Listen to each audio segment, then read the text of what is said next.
Policy এবং foreign রিলেশনটা কেমন হবে। তারা রিজিয়নের বিভিন্ন বিষয়ে, আঞ্চলিক বিষয়গুলো আমাদের কাছ থেকে জানতে চেয়েছে।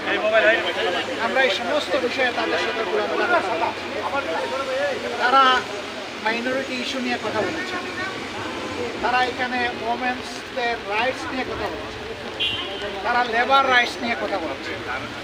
আমরা এই সবগুলো বিষয়ে তাদের সাথে কনভারসেশন করেছি। এর পাশাপাশি আমরা তাদেরকে অনুরোধ করেছি যে আমাদের দেশ এখন একটা ক্রিটিক্যাল জাংচারে আছে, একটা ক্রুশিয়াল টাইম পাস করছে। এই সময় আমেরিকার পক্ষ থেকে এটা যেন তারা পুনর্বিবেচনা করে, এবং আমরা অনুরোধ করেছি আমাদের এই অনুরোধ তারা যেন পৌঁছে। আমরা জানি ইতিমধ্যে আমাদের সরকারের পক্ষ থেকে একই অনুরোধ ফরমাল চিঠির মাধ্যমে জানানো হয়েছে। আমরা আশা করি যে তারা এইটুকু উপলব্ধি করে আমাদেরকে সহযোগিতা করবে, এবং আমরা কমিটমেন্ট বলেছি যে অলরেডি আমরা ডেমোক্রেটিক নর্মস আমরা আমাদের দলের ভিতরে গণতন্ত্র চর্চা করি, এবং আমরা একই গণতন্ত্রের চর্চা করতে চাই। এর জন্য আমাদের যা করণীয় তাই আমরা করব। উদাহরণস্বরূপ আমরা বলেছি যে প্রত্যেকটা ক্রেডিবল ইলেকশনে আমরা অংশগ্রহণ করেছি, কম হোক বেশি হোক সংসদের ভিতরে আমাদের সদস্য ছিলেন।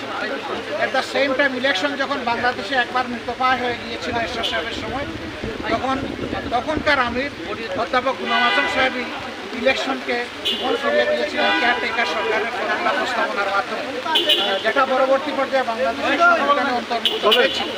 কিন্তু দুঃখজনকভাবে আওয়ামী লীগ এসে দলীয় স্বার্থে এটাকে সংবিধান থেকে নির্বাচনে পাঠিয়ে দিয়েছে।